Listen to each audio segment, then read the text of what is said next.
Bienvenidas y bienvenidos de nuevo. Seguimos con la siguiente mesa. En esta hablaremos sobre la investigación y personas con discapacidad intelectual. Durante muchos años, la investigación no incluía a las personas con discapacidad intelectual en sus equipos. Solo las veía como objetos de estudio. Por suerte, esto está cambiando. Ahora hay proyectos que sí incluyen a las personas con discapacidad intelectual como parte de equipos de investigación. Estos proyectos han demostrado que las personas con discapacidad intelectual tenemos un conocimiento único sobre nuestras propias vidas. Este conocimiento es muy valioso. Judith Fullana y Tania Coll nos contarán sus experiencias. Judith Fullana es profesora del Departamento de Pedagogía de la Universidad de Girona. También es miembro del equipo de investigación inclusiva de esta universidad. Tania Coll es miembro del Consejo Asesor del Grupo de Investigación Inclusiva de la Universidad de Girona. Ellas nos hablarán sobre la investigación inclusiva, la deuda pendiente con las personas con discapacidad intelectual y del desarrollo. Buenas. Muchas gracias. Buenos días. Bueno, en primer lugar, agradeceros a Plena Inclusión pues habernos invitado. Aquí estamos Tania Coll y yo misma, como nos han presentado. Y os vamos a explicar, hay una primera parte en que Tania os explicará lo que hacemos en este Consejo Asesor que enseguida os presentaremos, y después, si hay tiempo, pues hablaremos un poco más en general de lo que es la investigación inclusiva. Para hacer esta presentación, como el grupo de investigación, el consejo asesor que tenemos en nuestro grupo de investigación es el grupo de investigación en diversidad, y nuestro consejo asesor está formado por varias personas y no han podido estar aquí porque muchas de ellas trabajan y Tania sí solo ha podido combinar con su trabajo, pues hemos preparado un pequeño vídeo de unos 4 minutos para hacer, primero para que nos conozcáis y después a partir de ahí empezamos nosotras a contar alguna cosa más. O sea que cuando quieran pueden poner el vídeo.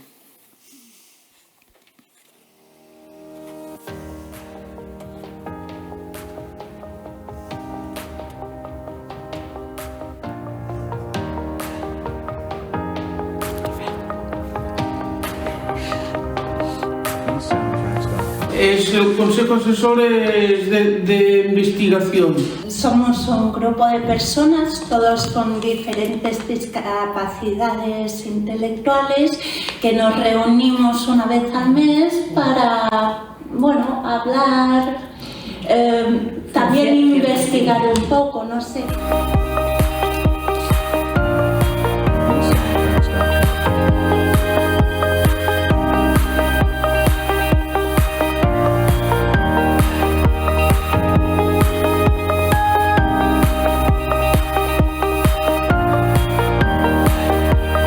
Nosotros escogemos el tema, entre todos cogemos el tema y entre todos luego lo valoramos, y además del valorar, luego ya hacemos una lluvia de ideas y entre todos pues al final quien haya más votos pues ese tema toca. Y ahí debatimos sobre temas que surgen y nos interesen a nosotros. Que también estos temas, aparte de que nos preocupen a nosotros, también afecte a desenvolvimiento de la sociedad, y también puede ayudar a que la sociedad sea mejor hacia nuestras personas.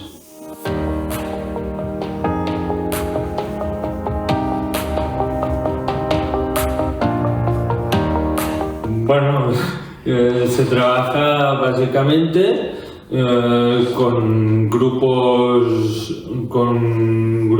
divididos, de 2 grupos. A mitad y mitad, y después uno se va en una parte y la otra, entonces vamos sacando conclusiones, y a última hora nos juntamos y sacamos conclusiones.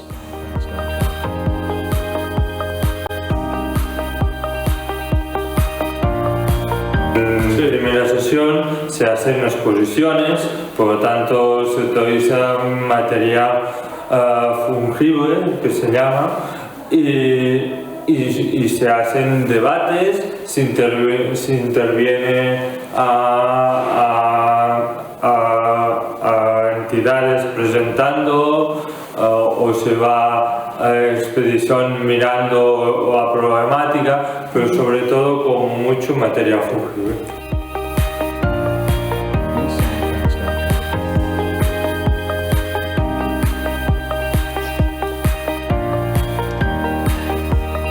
Bueno, ella lo sabe muy bien porque ella comenzó el segundo año. El segundo año.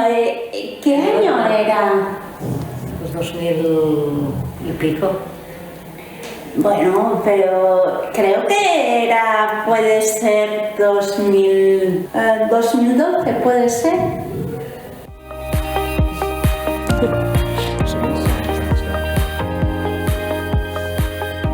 Sí, clarísimo, importante nuestra voz y que se oiga. Por lo que significa la inclusividad, o sea, que todo el mundo tenga su voz y su voto en las cosas que pasan. Perquè jo penso que com a persones que som també tenim dret a opinar. Pas que l'altra gent opini per nosaltres.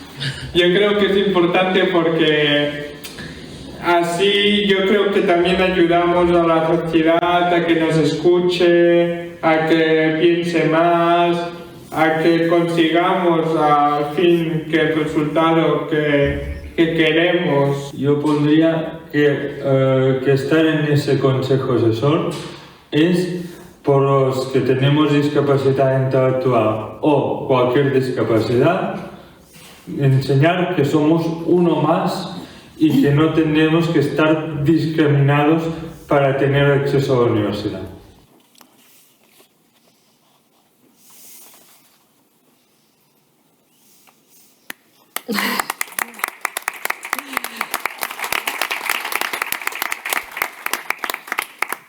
Bueno, ahora hemos preparado una breve presentación para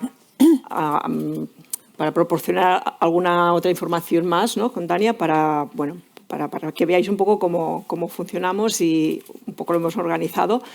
Bueno, ¿esto no sé, funciona esto? Sí, vale. Bueno, esto es el título de la presentación. Aquí, bueno, quiénes somos nos lo han contado un poco, pero si quieres añadir, ¿no? Aquí tenemos...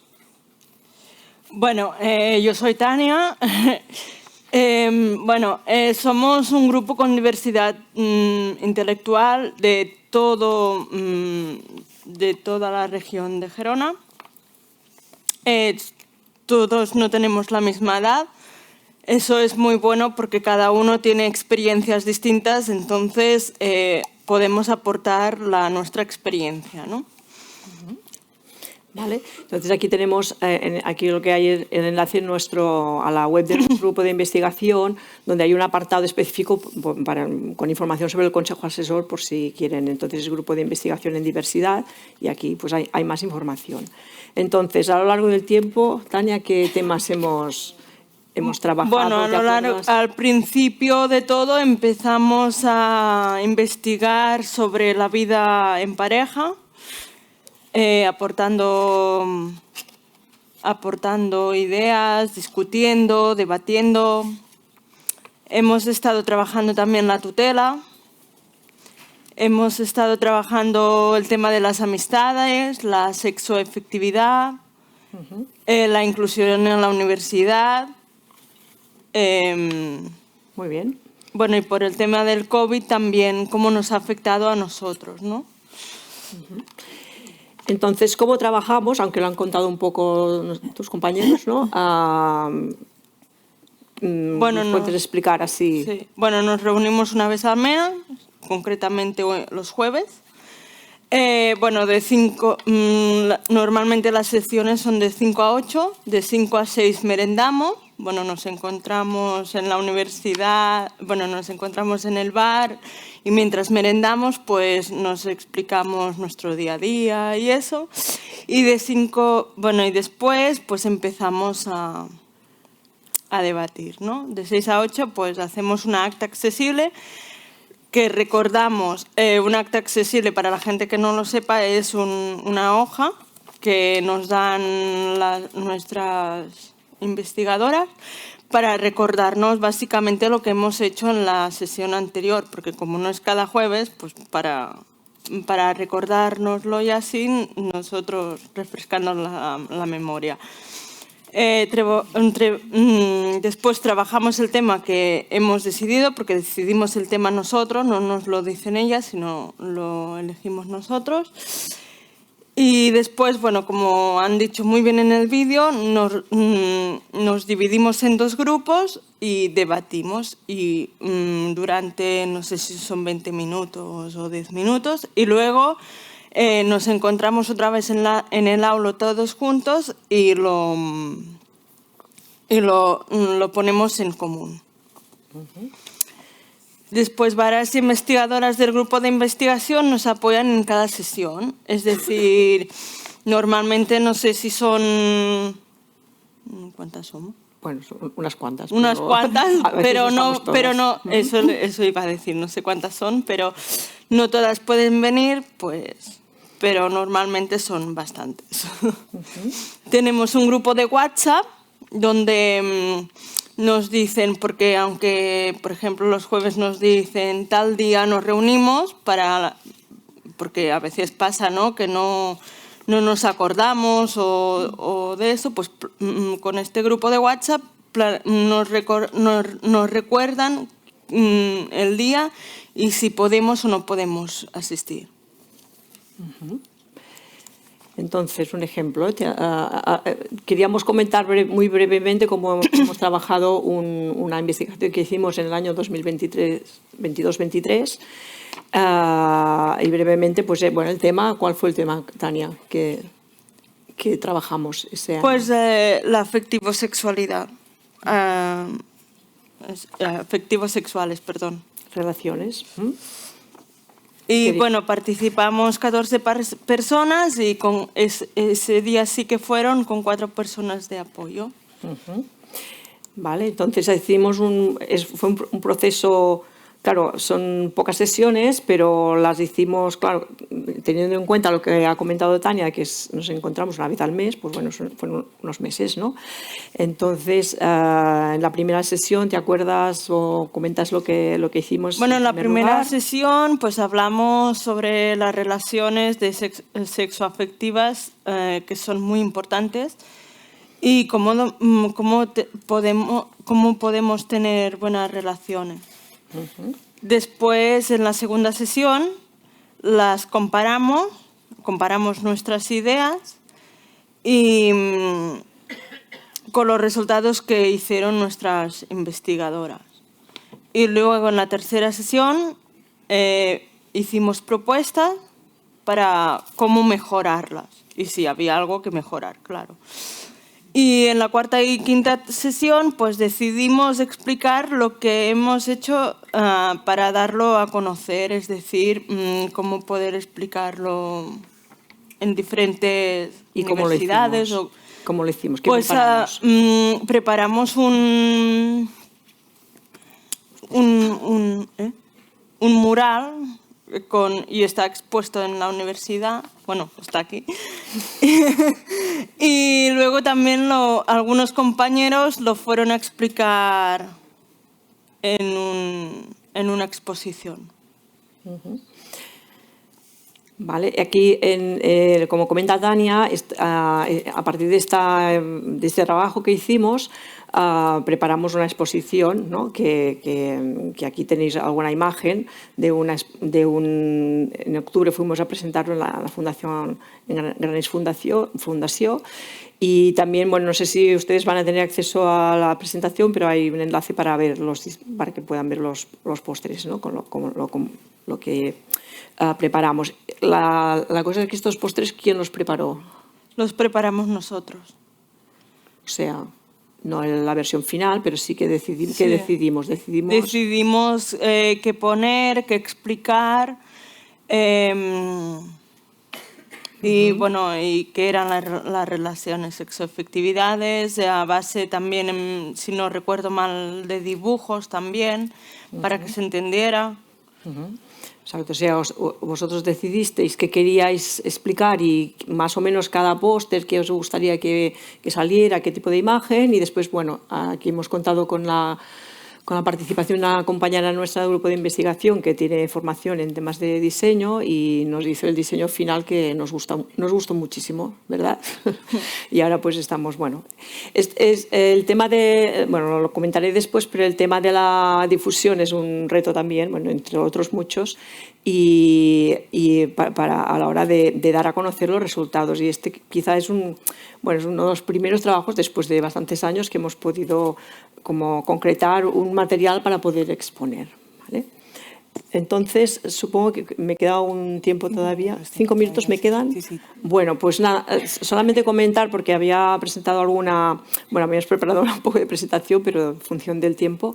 Solamente comentar que la idea de la investigación inclusiva, que no es nueva, ni nos la hemos inventado nosotras, esto parte de un trabajo, de una reflexión y de unas propuestas que hicieron en su momento, en el año 2003, dos autoras, Jan Walmsley y Kelly Johnson, que en un momento en que veníamos de un modelo médico rehabilitador en que las personas con discapacidad habían sido objeto de investigación, pero que no habían podido o no se consideraba su participación, pues ellas plantearon que, bueno, que esto tenía que cambiar y entonces que las investigaciones sobre los temas que preocupan a las personas con discapacidad en general y intelectual en particular, pues debían partir de las preocupaciones de estas personas y que ellas deberían tener el control sobre los procesos de investigación, al menos avanzar en este sentido, ¿no? Y tomar decisiones sobre el proceso que se quiere seguir, participar en la construcción del conocimiento. Claro, la convención supuso un impulso muy grande a todo esto. Ahora no voy a detenerme en esto, pero porque la mayoría ya conocéis la convención, pero en 2018 estas mismas autoras hicieron como una definición más actualizada en la que pusieron énfasis sobre todo en la necesidad de que la investigación inclusiva sea una investigación que realmente pueda ayudar a promover un cambio social en las personas que participan o en las personas o en el entorno, ¿no? en la comunidad. Entonces, bueno, hay muchos retos en la investigación inclusiva. No tiene que ser toda la investigación necesariamente inclusiva, pero sí que es ni la única participación de las personas con discapacidad es en este modelo de investigación, pero sí que es un modelo que nosotros pensamos que facilita, bueno, me salto todo eso porque no hay tiempo, ¿no? Facilita que las personas participen, estén representadas, puedan decidir.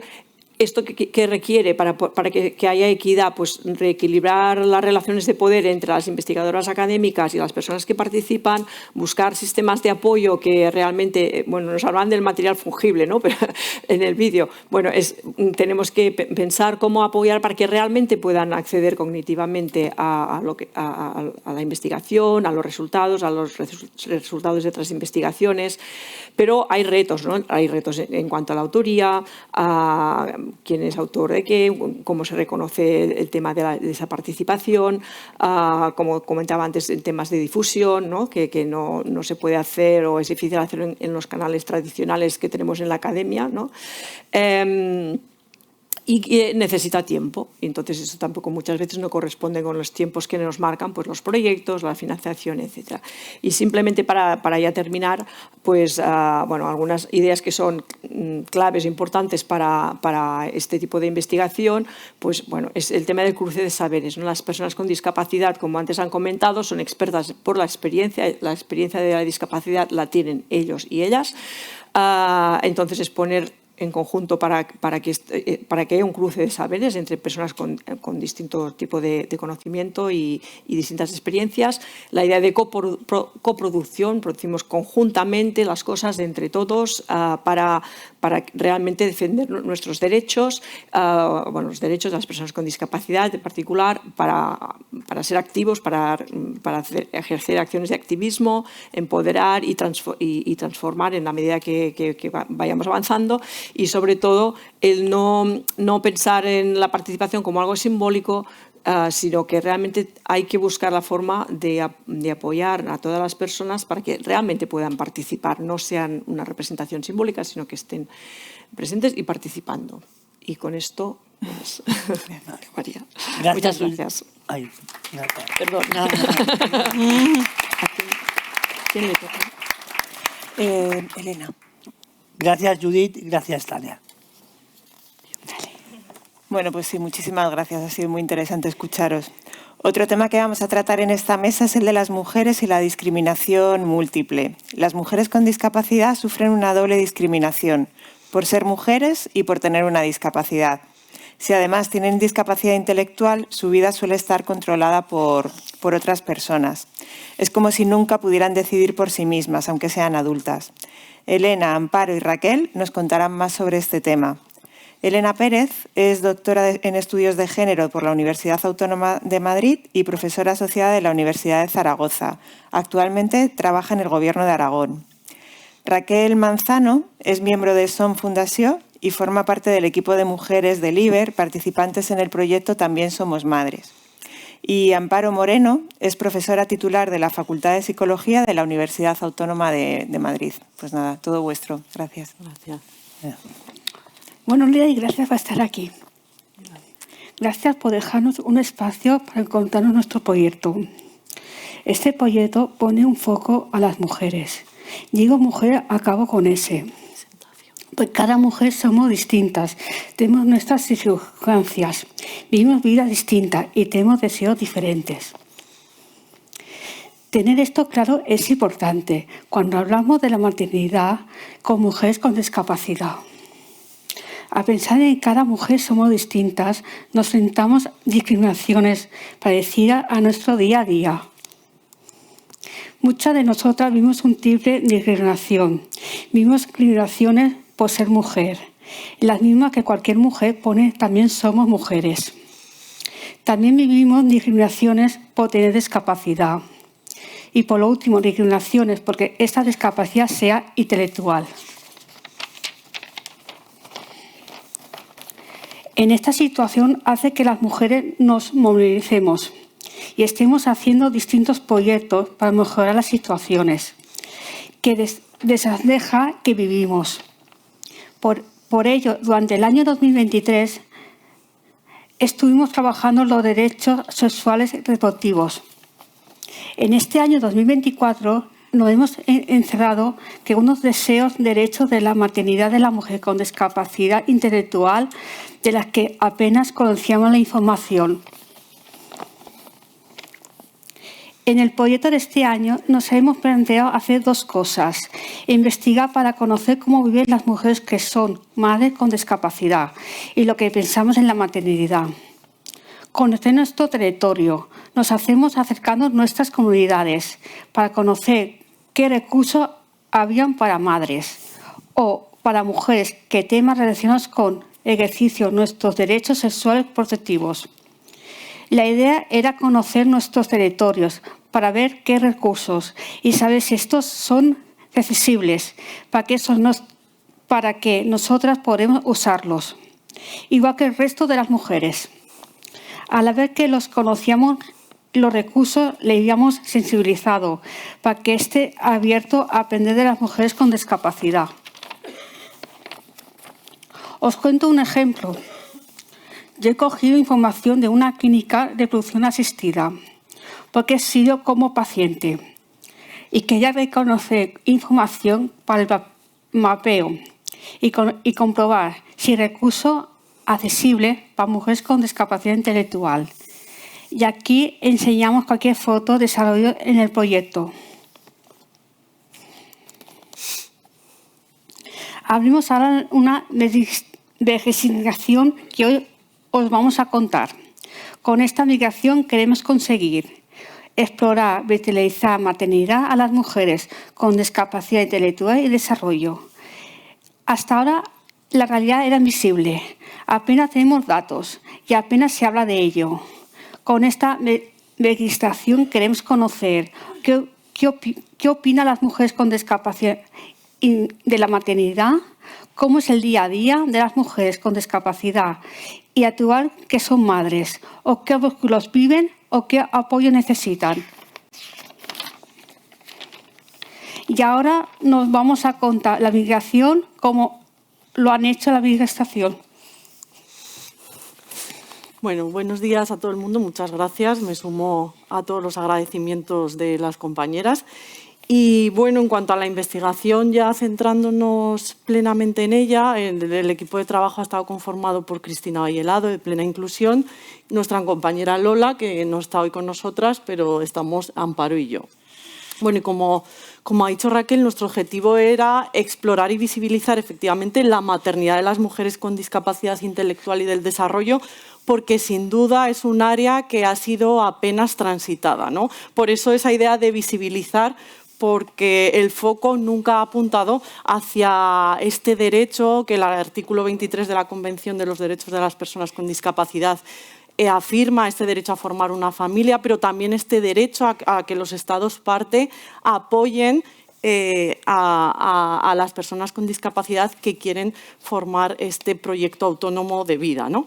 Bueno, ¿y cómo lo hemos hecho? Pues, bueno, deciros que estamos en pleno proceso de investigación. De hecho, la semana que viene tenemos entrevistas con mujeres con discapacidad intelectual. O sea que esto es un poco recién salido del horno y os contamos sobre la marcha lo que estamos haciendo. El cuestionario se ha cerrado apenas hace una semana y media, con lo cual lo que os vamos a mostrar aquí son unas pinceladas, como os podéis imaginar, sin mucha profundidad. Pero bueno, queríamos traeros algún avance, ¿no?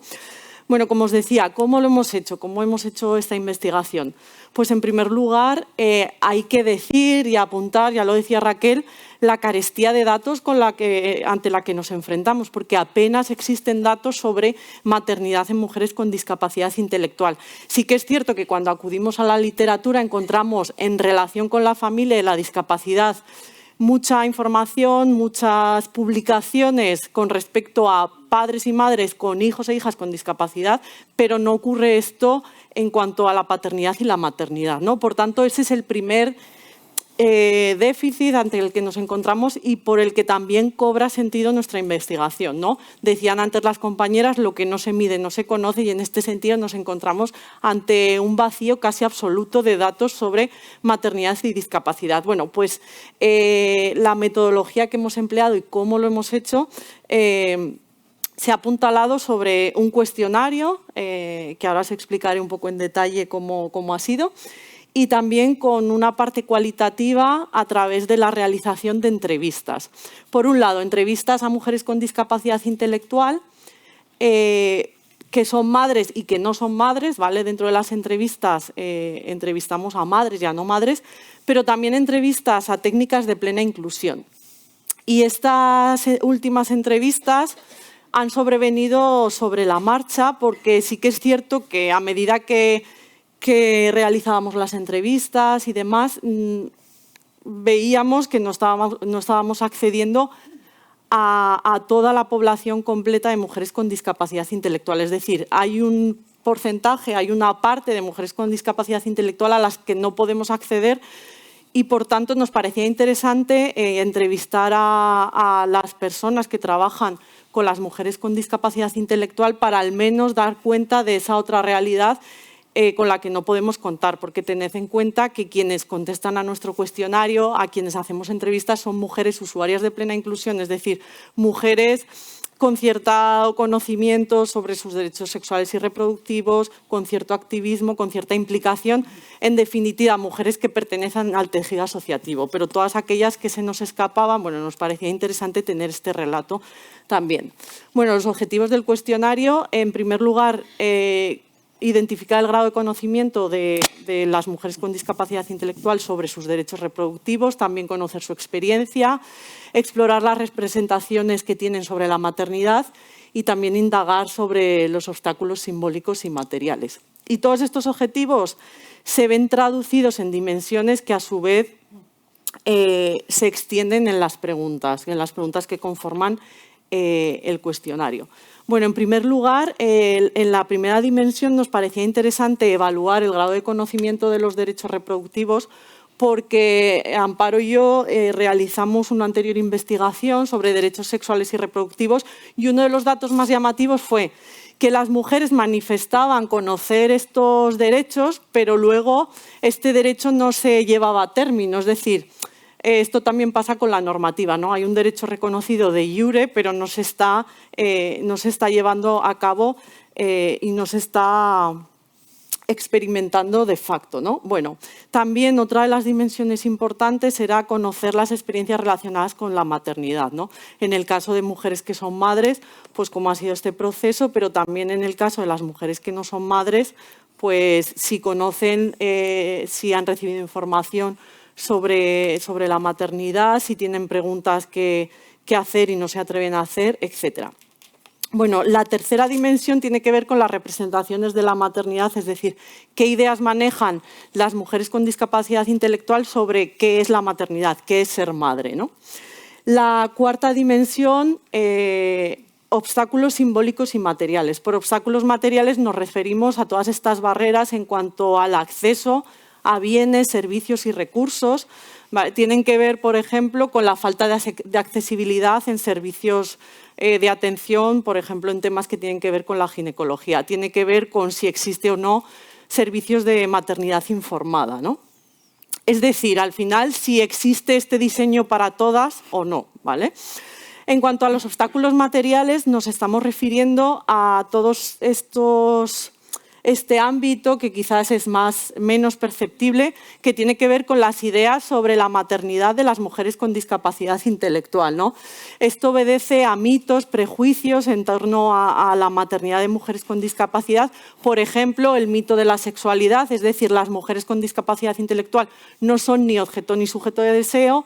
El mito de la dependencia, es decir, concebir a las personas con discapacidad intelectual y en este caso a las mujeres como personas que necesitan ser cuidadas, pero no concebirlas como cuidadoras en un proyecto de vida autónomo, cuando luego sabemos por las entrevistas, etcétera, que muchas veces estas mujeres sí que realizan tareas de cuidado dentro de la familia. Es decir, estos estereotipos tienen como esta doble cara, ¿no?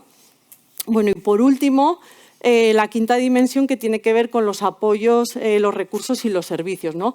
El título del congreso es Viaje al futuro de los apoyos y en el caso de la maternidad creemos que en este viaje no hemos comprado ni el billete para el apoyo a la maternidad de las mujeres con discapacidad intelectual. Bueno, deciros brevemente que este cuestionario ha sido validado y adaptado a lectura fácil, por supuesto. Había un intercambio con el equipo de accesibilidad de plena inclusión, donde al final se conformó el texto final y también ha sido revisado por expertas en derechos sexuales y reproductivos, sobre todo expertas en temas relacionados con el género y la discapacidad. Bueno, y comentaros, como os decimos, el cuestionario se cerró hace 2 semanas, con lo cual los datos pues, son datos recién salidos, que apenas sin reflexión y unos datos exploratorios, pero bueno.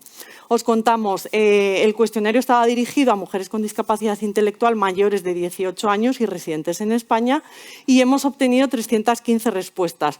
Lo cual nos parece satisfactorio porque, teniendo en cuenta la peculiaridad de la muestra, ya ha hablado Agustín del cuestionario y las dificultades que entraña, las limitaciones, pues creemos que, bueno, dado que la población es reducida, creemos que este número de respuestas está muy bien y permite luego realizar análisis en función de la edad o de si la mujer vive sola o no, etcétera, ¿no? Permite como hacer análisis posteriores.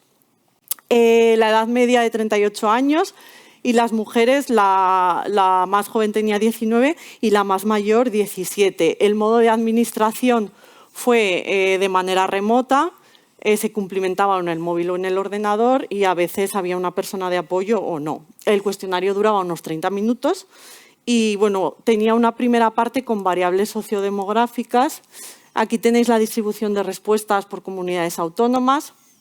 Otro dato importante, la respuesta de madres y no madres. Hemos conseguido capturar las respuestas de casi un 17,5% de mujeres de las cuales este porcentaje son madres, con lo cual, bueno, también estamos contentas con este resultado. Otra de las preguntas que hacíamos es ¿dónde vives? Bueno, pues vemos que la mayoría en casa de su familia. Esto nos parecía importante de cara, como decía, pues mujeres que viven en casa con su pareja de manera independiente y cruzar con otras variables, ¿no? Entrando ya en algunas preguntas, como decía, pequeñas pinceladas sobre esta primera dimensión, el conocimiento de los derechos reproductivos, pues aquí preguntábamos cuestiones como si te han hablado de tu derecho a ser madre, ¿no? Y también cuestiones como, espera que lo tengo apuntado, como sabes que si tienes hijos tienes derecho a que te apoyen en las tareas de crianza, sabes que tienes derecho a que te den información sobre la menstruación, etcétera, ¿no?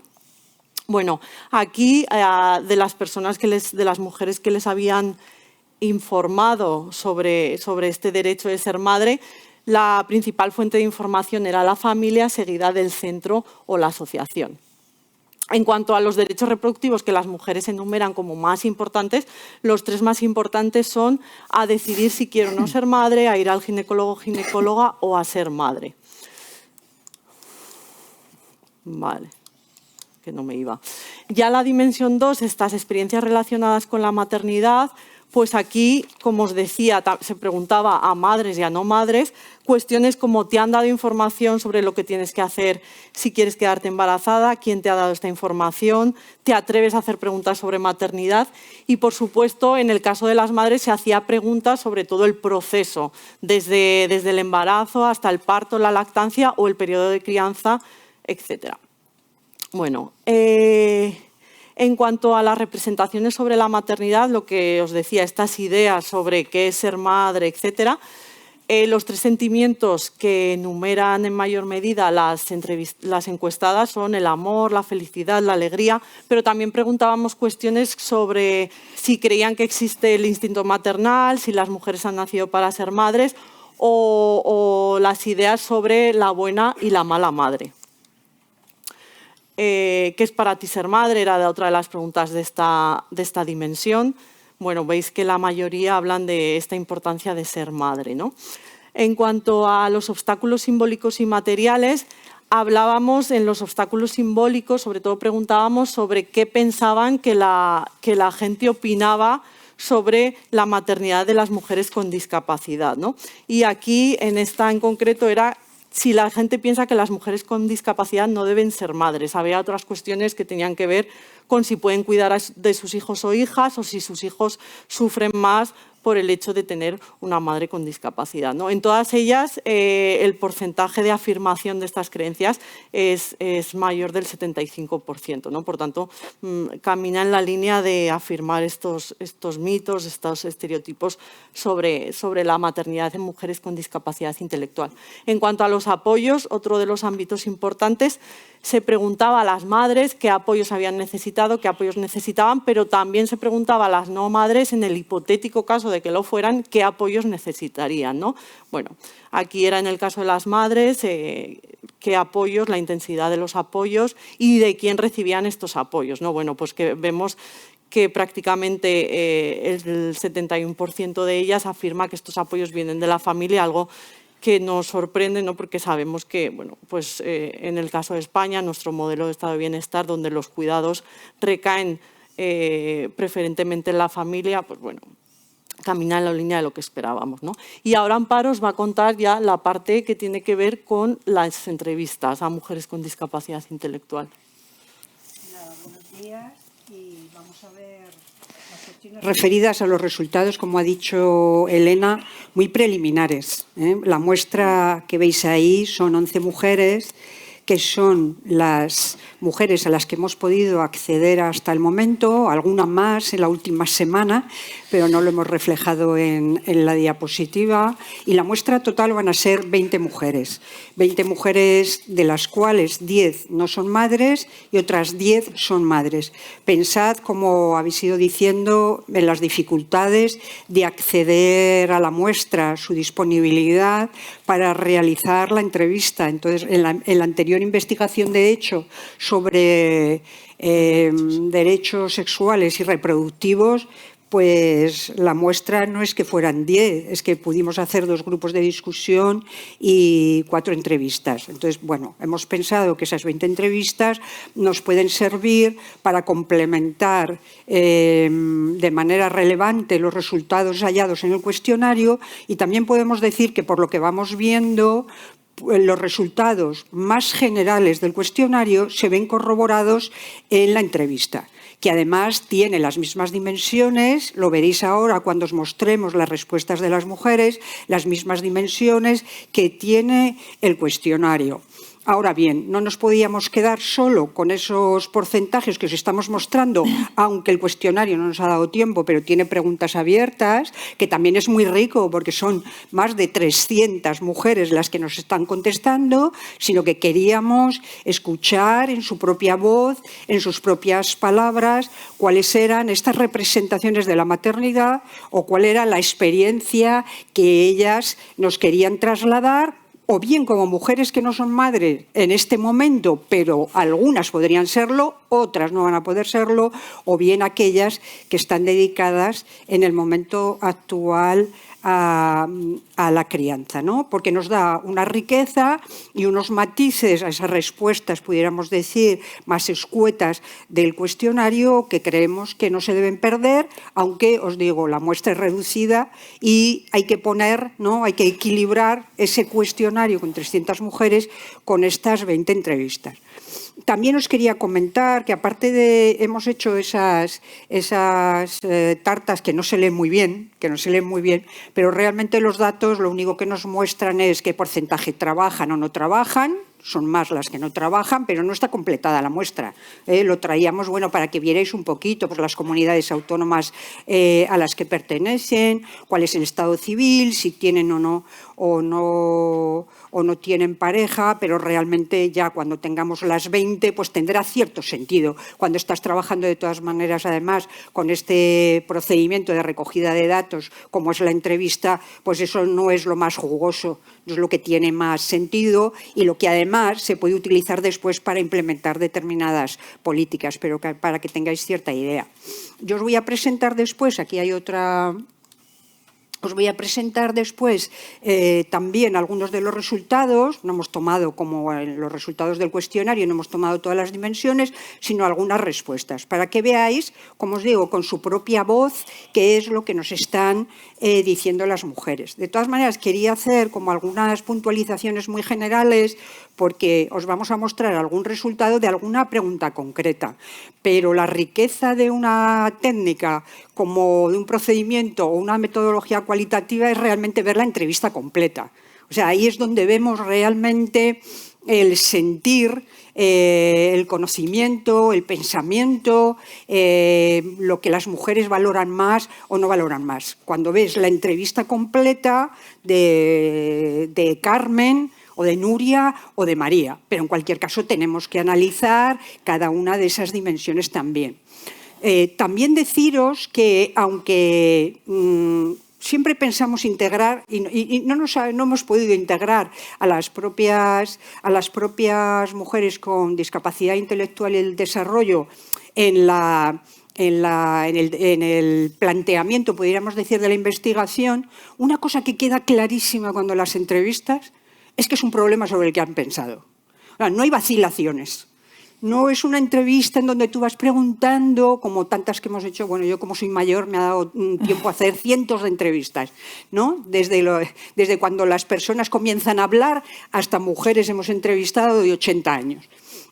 Pues entonces veis que a veces planteas unas preguntas, sobre todo si se trata de cosas escolares, etcétera, que la gente no tiene el mínimo interés en lo que tú le preguntas. Y te contestan porque tú eres una entrevistadora, una investigadora, una profesora de la universidad, una adulta, en el caso de que hables con niños y niñas o personas adolescentes, y te tienen que contestar. Pero aquí eso no pasa. Y yo creo que eso también es un dato que, aunque no hemos reflejado porque no ponemos tiempo de reacción a la pregunta, y entonces eso no lo medimos, pero sí lo palpamos clarísimamente. O sea, este es un tema central, en las que no son madres, en las que quieren ser madres, en las que ya lo son, etcétera, etcétera. No hay ninguna vacilación. La única vacilación se produce a veces cuando las preguntas son unas preguntas muy abstractas, que a mí si me la hicieran, yo soy madre, si me la hicieran también vacilaría, o por lo menos me daría un tiempo, cuando les preguntamos qué apoyos necesita en general las mujeres con discapacidad. Pero cuando se trata de preguntarles, como ahora vamos a ver qué nos dicen, sobre su deseo de maternidad, sobre su crianza, sobre los problemas, etcétera, etcétera, la respuesta es, pero vamos, no es automática, porque ves que no te están respondiendo sin ningún sentido, no es automática desde esa perspectiva, pero es una respuesta que dices, este tema lo han pensado y lo han pensado mucho. Y además independientemente de la edad, porque hay mujeres de 20 y tantos años y hay mujeres de 40 y tantos años. En nuestra muestra, por ahora, no hay ninguna que llegue a los 65, pudiéramos decir, que estaban, la última del cuestionario me parece que eran 65 años. Entonces, es un tema muy importante sobre el que han pensado, sobre el que en general, como veréis, se muestran bastante reivindicativas, y que realmente esas respuestas no solo son rápidas, sino también en general muy reflexionadas. Yo, como no tenemos tiempo para más, pues os voy a mostrar ahora las diapositivas. Pero yo creo que esto es muy importante, la centralidad del problema. Y también deciros, aunque aquí no tampoco figura, que el modelo idealizado de maternidad que hemos encontrado preguntando a mujeres con desarrollo típico, pudiéramos decir, se encarna igualmente en las mujeres con discapacidad. Con la contradicción de que a las mujeres con desarrollo atípico nos obligan a ser madres, bueno, no es que nos obliguen, no nos ponen aquí, pero la sociedad nos demanda que dados determinados criterios, bueno, tienes que tener pareja, etcétera, etcétera, etcétera, no cualquier madre, tienes que tener determinada edad, no te pases por ser joven, no te pases por ser mayor, no te pases por esto, no te pases por otro, que en fin, etcétera, etcétera, pero tenemos el mismo modelo idealizado, pudiéramos decir en general, de la maternidad, pero a unas nos empujan, nos presionan para ser madres porque se supone que está en nuestra base biológica, y sin embargo hay otras mujeres con la misma base biológica, por lo menos como mujer, que realmente pues, se les impide. La entrevista, y de esto voy a hablar poco, hay un primer contacto con las mujeres. Les preguntamos cómo se describirían y casi todas, como en las otras investigaciones que hemos hecho con mujeres, pues suelen resaltar casi siempre los aspectos sociales, la vinculación con los otros, los apegos, sus funciones, y esto lo han estudiado otras teóricas, sus funciones en el apoyo y en el mantenimiento de una red de cuidados. Pues estas mujeres también lo muestran en ese primer contacto. Después de preguntarles por ellas mismas, cómo se ven, cómo se describen, le preguntamos cómo se ven como, bueno, pues por leer alguna. Soy una persona abierta, con ganas de disfrutar de la vida, soy muy familiar, simpática, cariñosa y que ayudo a los demás. Lo de ayudo a los demás no lo hemos mirado una por una, pero suele estar casi siempre presente. Es cierto que las entrevistas es muy difícil sacar los aspectos negativos, como a cualquiera.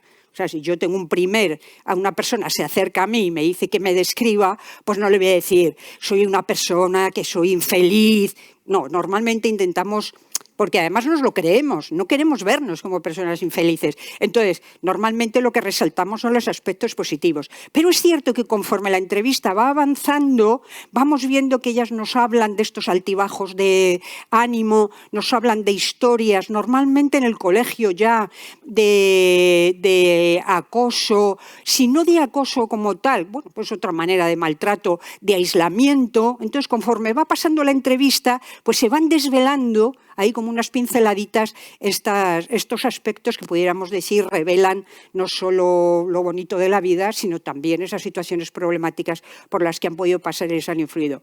Como mujeres se suelen retratar como mujeres valientes, y hay que darles la razón, y mujeres con ganas de seguir para adelante.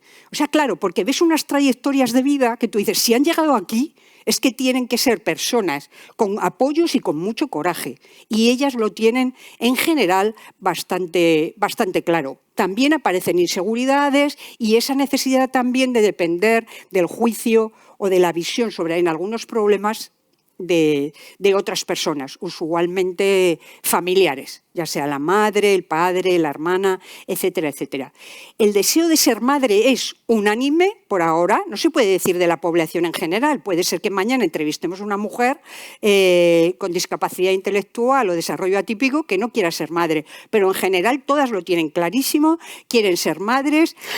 Las que no lo son dicen, en un futuro me gustaría ser madre, esta es una persona joven, en un futuro me gustaría ser madre, pero ahora quiero vivir la vida, ir a sitios. Otras que ya no tienen la posibilidad, por ejemplo, porque se ha producido una ligadura de trompas, pues dicen, me hubiera encantado, a mí los niños me vuelven loca, o los veo por la calle y me tengo que parar, etcétera, etcétera. Pero a casi todas esto es lo que nos dicen las que no tienen ya la posibilidad, porque se les ha hurtado, pudiéramos decir, de ser madre. Aquí una de las pocas que hemos entrevistado con ligaduras de trompas, que eran ya mujeres de 40 y tantos, 40 y bastantes, pues nos cuentan la ligadura de trompas. Y en los casos en que hemos entrevistado, que no se puede generalizar, en los dos casos era contra su voluntad, de una manera o de otra, más directa o menos directa, pero contra su voluntad.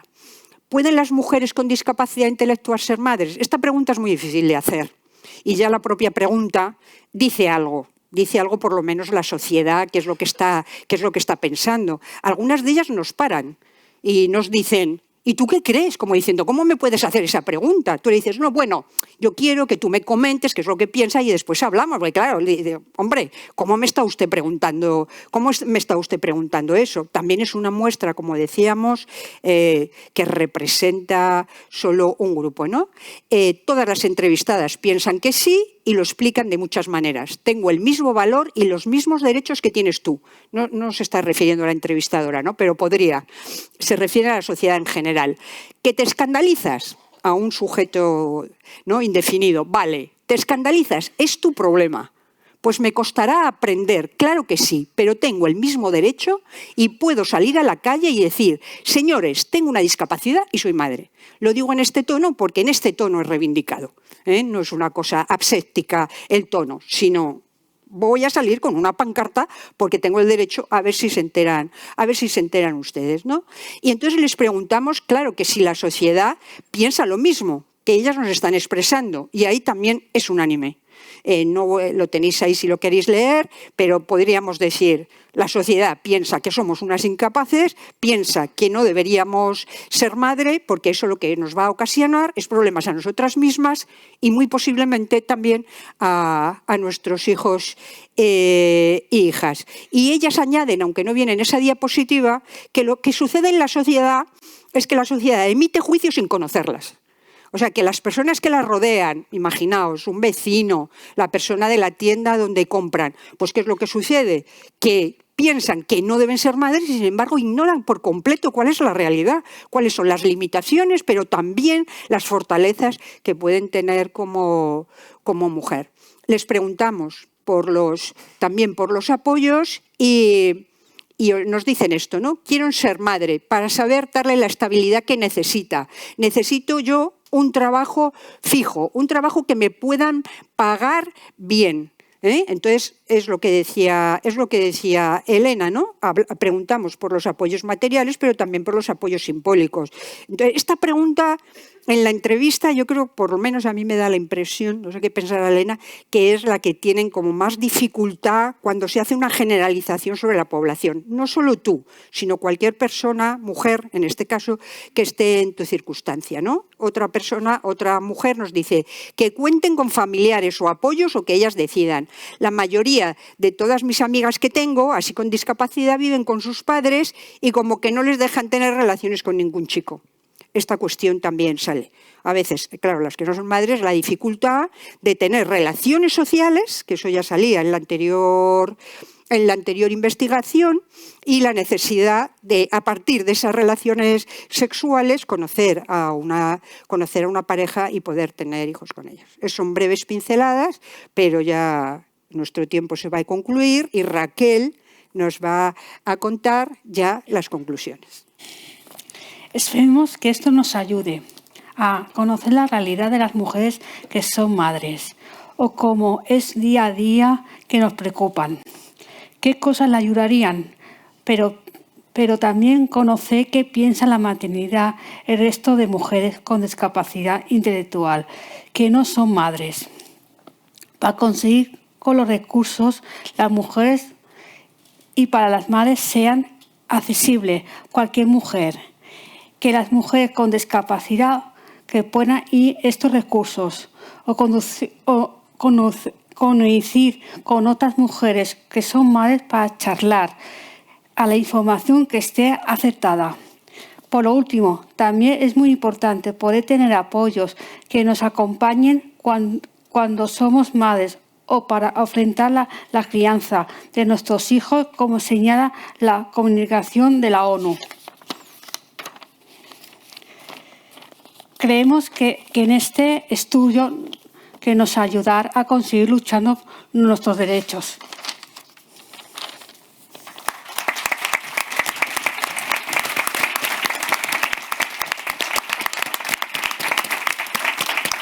Pues nada, muchas gracias, Elena, Raquel, Amparo. Gracias por vuestra intervención. Para terminar estas dos mesas, tenemos una última intervención. Hablaremos sobre los impactos de la innovación social y cómo medirlos. La innovación social mejora la vida de las personas. Tiene efectos positivos en las personas, su entorno y las políticas públicas. Por eso es muy importante invertir en innovación social. Vicente Martínez Tur nos hablará sobre estos impactos. Vicente Martínez Tur es catedrático de la Facultad de Psicología de la Universidad de Valencia. También forma parte de IDOCAL, un grupo de investigación de esta universidad. Nos explicará la teoría del cambio aplicada. Muy bien, bueno, muchas gracias a l'INCAT, muchas gracias a Plena Inclusión Cataluña y a Plena Inclusión España. Y muy contento de estar otra vez en un entorno con Plena, que es siempre, vamos, un lujo, un placer, en fin, no me cuesta describirlo después de tantos años de colaboración. Bien, vamos a ver, vamos a intentar hacer una revisión muy breve y muy guiada de lo que es la teoría del cambio aplicada. Para entenderla, bueno, voy a aprovechar que hay mucha pintura por aquí hoy. Tenemos un pequeño museo con pinturas estupendas. Bueno, pues vamos a entender que esto va a ser como una especie de visita guiada a un museo. En ese museo, en lugar de pinturas, pues hay ciencia, hay avances en el conocimiento científico, hay muchas salas, y dentro de cada sala hay subsalas pequeñitas y, en fin, a veces no se comunican ni saben que existen unas salas con otras. Hay salas que viven en lo suyo más y tienen un desarrollo científico, digamos, más cerrado. Hay otras salas pues más abiertas y que se comunican con el entorno más.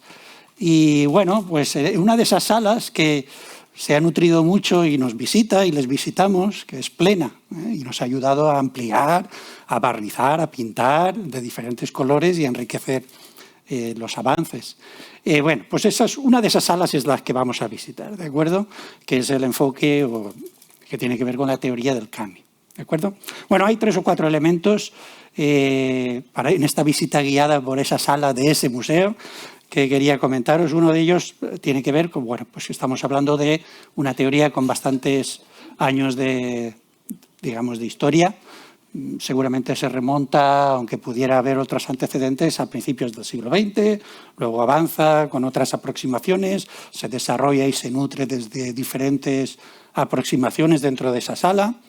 Bueno, hay un elemento muy importante y es que se sigue una perspectiva científica aplicada, es decir, se intenta intervenir o se intenta abordar un reto, un problema, una cuestión desde una perspectiva científica. Es decir, se intenta convencer, por ejemplo, a la sociedad, a los gobiernos, a la acción política, de que algo hay que hacer. Y para convencerles, pues se asume que la evidencia, los datos, de los que tanto se ha hablado aquí, pues son importantes. ¿De acuerdo? Tercer elemento. Esto es un proceso, como se ha dicho en la sesión anterior, un proceso en el que vamos, de alguna manera, explorando los mecanismos, ¿de acuerdo? Los mecanismos que nos ayudan a entender el cambio. Por ejemplo, en un proyecto reciente sobre empleo personalizado, pues esos mecanismos, esas palancas, era favorecer pues, que determinados profesionales implementaran una serie de acciones, entrevistas con el entorno, contactos con empresas, etcétera, negociación, y a ver qué pasaba, ¿no? Bueno, pues se sigue ese enfoque. Y finalmente, el tema de los grupos de interés o personas que han de participar y han de ser co-creadores del proceso. Bueno, pues estamos en esa sala donde les gusta eso, ¿vale? Les gusta pintar de ese modo. Bueno, suele haber un esquema general que se sigue en esta teoría, que tenéis ahí como insumos, actividades, es decir, los recursos de distinta índoles con los que contamos, financieros, humanos, materiales, etcétera. Tenemos esas palancas que son los productos, es decir, bueno, ¿qué hace posible que esto desencadene algo, como esa intervención de esos profesionales, con formación previa, etcétera? ¿Qué resultados a corto y medio plazo aparecen y hay que medir? Y finalmente, impactos, ¿de acuerdo? El impacto es muy complejo porque tiene muchas caras, ¿de acuerdo? Entonces requiere tiempo. Por ejemplo, un cuadro lo pintamos hoy y a lo mejor no gusta, pero resulta que dentro de 100 años es una obra maestra y se vende muy bien, valorada, etcétera. Los impactos requieren, por tanto, un tiempo muchas veces para madurar. Los impactos pueden ser voluntarios o involuntarios. Uno puede querer impactar de un modo y a lo mejor lo consigue o no, pero puede haber otros impactos involuntarios, ¿de acuerdo? Pueden ser positivos, pero puede haber efectos colaterales no tan positivos. Podemos estar en un contexto y de repente ver que los impactos van a otros contextos, se generalizan, escalan de manera muy inesperada a veces, ¿no? En este proyecto, por ejemplo, cómo se iba impactando en las empresas, en cómo conocían a las personas y cómo conocían este tipo de empleo, etcétera, etcétera. Bueno, esta teoría se puede aplicar para dos tipos de cambio. Un cambio es más convergente y otro cambio es más divergente. Convergente es, bueno, vamos mejorando pero no cambiamos realmente. A veces en negativo puede ser una especie de cosmética. Vamos a hacer un como sí, que en España somos muy de eso. Vamos a hacer un como sí. Pero luego hay cambios convergentes muy interesantes, que es mejorar lo que ya hacemos muy bien.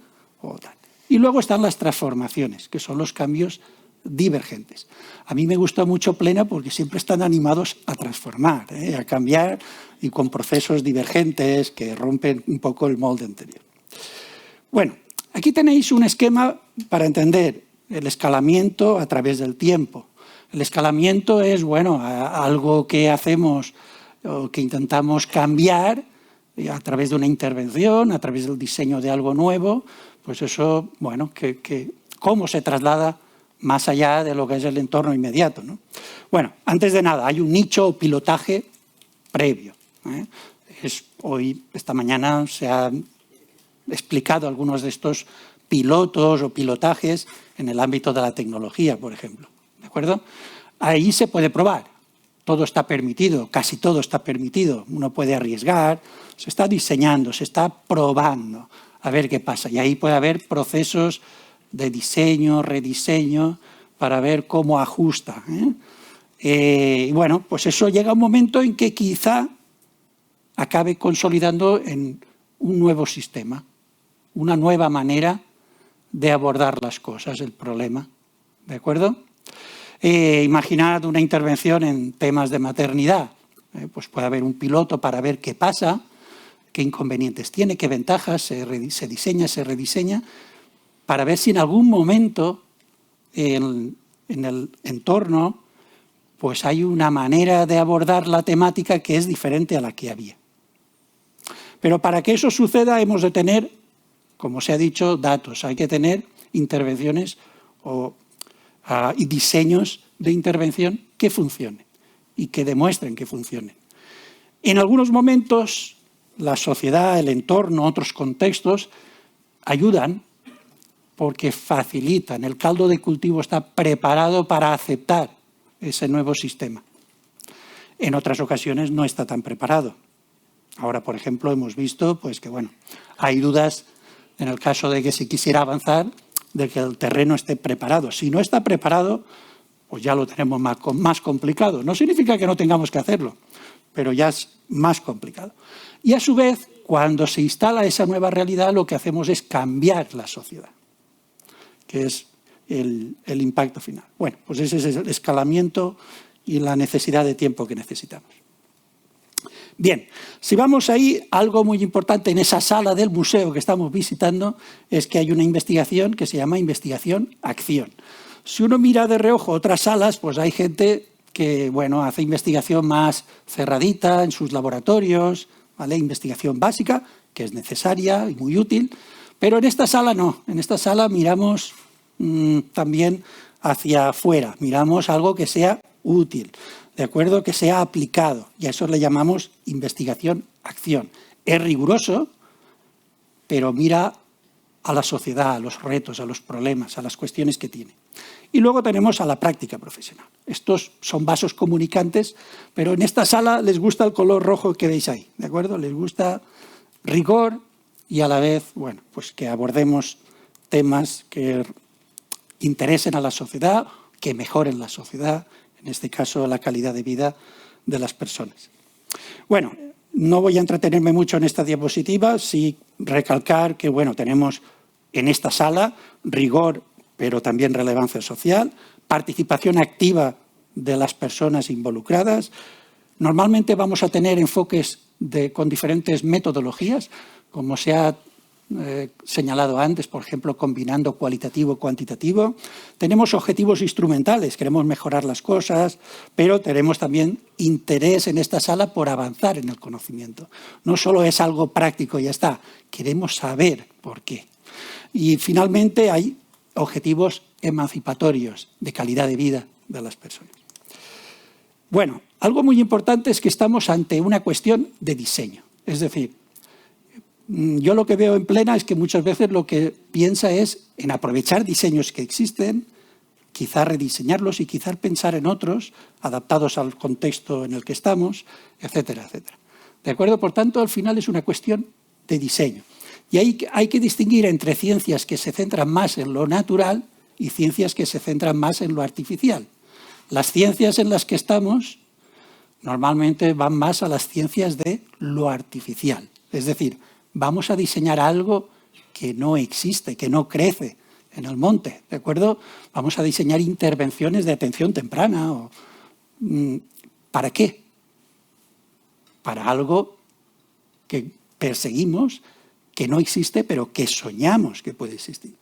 Y por tanto necesitamos un diseño artificial. Ahora bien, ese diseño artificial depende de otros diseños previos, no nace porque sí, y por tanto y convive con otros diseños e influye también lo natural, porque somos humanos y estamos regidos por determinadas, digamos, regularidades, somos seres biológicos también y tenemos una serie de regularidades.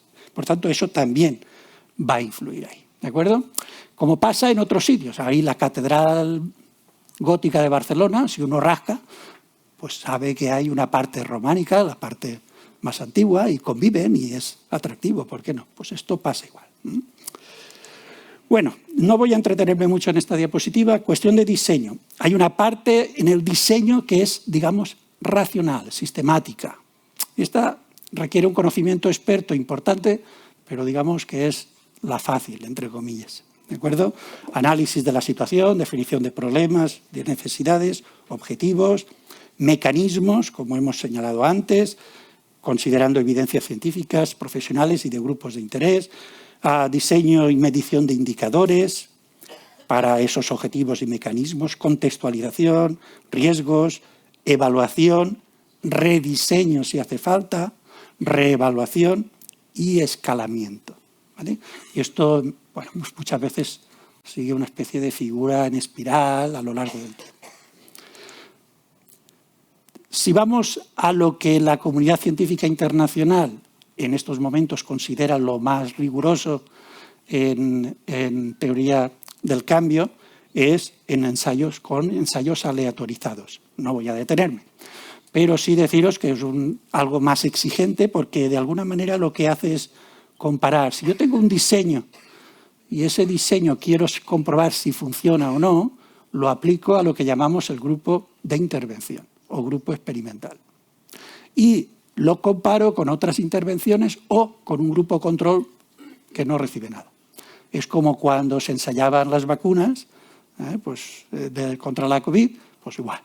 Van viendo si al introducir algo eso mejora qué o soluciona qué, comparado con no incorporarlo, no introducirlo, etcétera, etcétera. Bien, pero hay otra faceta, es la faceta racional, hay otra faceta en el diseño que es simbólica. ¿Qué significa simbólica? Que requiere otro tipo de gestión y de diseño, digamos, más fino, y que de alguna manera captura la parte más humana, entre comillas, del diseño. ¿De acuerdo? Por ejemplo, ¿con qué tiene que ver esto? Con la idea de que es muy complicado que en un diseño que tenga que realizar una persona, un equipo, se tenga el conocimiento de todo lo que hay alrededor de ese diseño. ¿Por qué? Pues porque hay distintos ámbitos de conocimiento, sistemas, subsistemas. Es muy complicado que tengamos un conocimiento completo de aquello en lo que estamos interesados. Hoy, por ejemplo, aquí y esta mañana y ayer, muchísima gente participa y vosotros, y cada uno tiene o viene de una disciplina, de unos conocimientos, etc. Cuando abordamos algo, tiene tantas facetas que es muy complicado que una persona o grupo pueda tener un conocimiento completo de lo que ahí sucede. Os pongo un ejemplo, es el tema del cambio climático. Es muy complicado que una persona o un equipo o una disciplina tenga un conocimiento completo de lo que pasa ahí. Es muy complicado. Porque hay empresarios con sus intereses, hay unas disciplinas, hay otras, etc. ¿Vale? ¿De acuerdo? La psicología intentando explicar el comportamiento responsable y sostenible de las personas. En fin, la economía viendo el impacto de la sostenibilidad. Tal, en fin. Es enorme el número de facetas que hay. Por tanto, lo que solemos hacer es intentar llegar a un acuerdo, a un diálogo. Diálogo con apertura, flexibilidad, que genere una realidad, digamos, transitoria. ¿De acuerdo? Bueno, termino ya con 3 limitaciones que considero importantes, que a veces se obvian en el diseño de intervenciones a través de la teoría del cambio, pero que son muy importantes y van más allá de los obstáculos típicos de tener más recursos, tener menos recursos, o, en fin, o tener una ley que te sustente, etcétera, etcétera. Uno de ellos es el poder, ¿de acuerdo? El poder es más o menos lo que la energía, las ciencias físicas para nosotros, lo impregna todo. Siempre hay relaciones de poder. Si queréis decirlo en bonito, es empoderar. Cuando alguien dice hay que empoderar, es que cambian las relaciones de poder, ¿de acuerdo? Bueno, pues normalmente las transformaciones van a requerir una transformación de las relaciones de poder, ¿de acuerdo? Poder hay de muchos tipos, formal, de experto, referente, ético. Hay gente que tiene poder porque es una persona con unos criterios éticos muy elevados, porque tiene mucha información, porque es un referente en este tipo de conocimientos, lo que sea. El poder tiene muchas caras. Y las transformaciones suelen erosionar el poder de algunos grupos, de algunas personas. Por tanto, algo que hay que tener en cuenta es, a la hora de diseñar intervenciones, eso no se puede obviar. Lo podemos utilizar como eufemismos o como sea, pero el poder está ahí. Y si hay una transformación real, normalmente va a haber una transformación también en las relaciones de poder, entre grupos, entre personas, etc. En la sociedad, en una organización, en lo que sea. Yo, de hecho, cuando a mis estudiantes les digo, bueno, si queréis saber si algo es una transformación o un mero desarrollo convergente, que puede ser muy interesante, haceros la pregunta de si las relaciones de poder cambian o no. Si cambian, bueno, casi seguro que es una transformación. Si no van a cambiar, Normalmente estamos en un desarrollo, mejora de lo que hacemos, etc. ¿De acuerdo? Otro tema, el efecto Mateo. Este lo conocéis muy bien, los que intentáis aplicar determinadas acciones, digamos, de política pública, etc. Y bueno, tiene que ver con ese versículo bíblico de Mateo, porque al que tiene le será dado y tendrá más, y al que no tiene, aun lo que tiene le será quitado. Ese es el efecto Mateo, es decir, las intervenciones en muchas ocasiones, igual que las políticas públicas en muchas ocasiones, lo que generan es mejora, pero también genera algo muy particular, que de esa mejora se aprovechan más los que más tienen. ¿Los que más tienen qué? Recursos. No tienen por qué ser recursos monetarios, económicos, recursos de información, recursos de formación, acceso a determinados servicios cercanos, etc. Y en cambio acaban siendo o acaban utilizando menos, a pesar de la mejora global, esos recursos, determinados colectivos a los que le faltan esos recursos. Ese es el efecto Mateo. Por tanto, el efecto Mateo hay que intentar tenerlo también en cuenta en el diseño de la intervención, en que eso no afecte o mitigue en la medida de lo posible ese efecto Mateo. Y por último, los atajos cognitivos. Antes os he dicho, en el diseño, por supuesto, estamos en diseño de lo artificial, es decir, soñamos algo, pensamos en algo y ponemos en marcha acciones, diseñamos algo para conseguirlo. Pero influye también lo natural. Este es un ejemplo claro, los atajos cognitivos. Antes, en la intervención de antes, me ha gustado mucho cuando han dicho, es que la sociedad no nos conoce, ¿de acuerdo? No conoce a las mujeres con discapacidad intelectual que quieran ser madres. Bueno, pues esto es porque utilizamos atajos.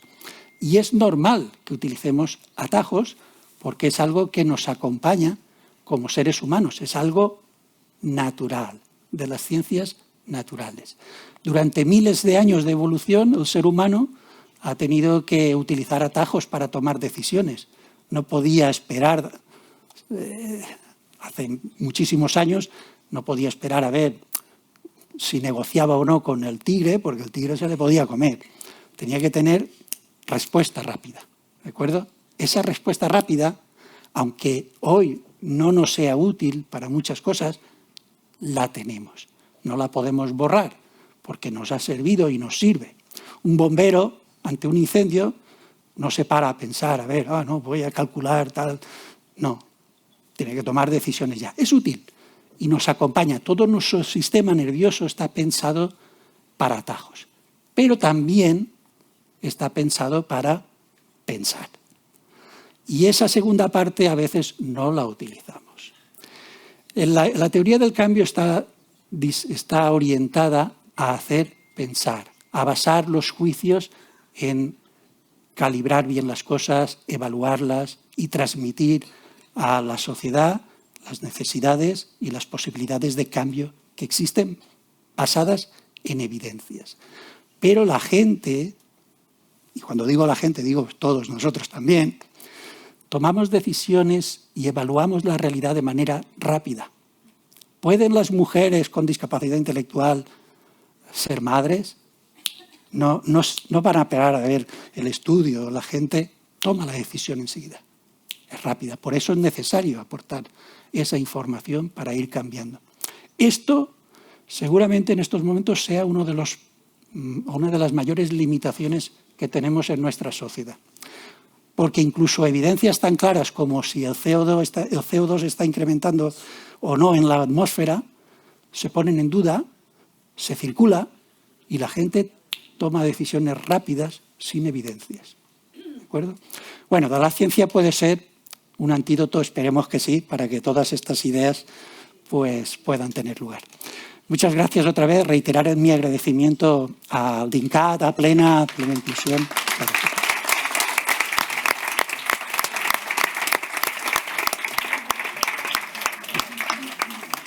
Bueno, pues nada, muchas gracias. Nos hemos quedado sin tiempo para preguntas, lamentablemente, o sea que nada, vamos a continuar con la mesa. Esperamos que os haya resultado interesante y que os haga reflexionar sobre la importancia de la investigación en la innovación. Los resultados que os hemos ido presentando están relacionados con líneas de investigación estratégicas que creemos que pueden marcar el futuro de los apoyos. Para avanzar hacia un futuro inclusivo, nos parece muy importante que las personas con discapacidad intelectual también participemos en la investigación. Al principio de esta mesa hablábamos de la importancia de la empatía y la innovación. Esperamos seguir contando con esta empatía para avanzar en la inclusión y una convivencia de pleno derecho. Damos paso a la siguiente mesa.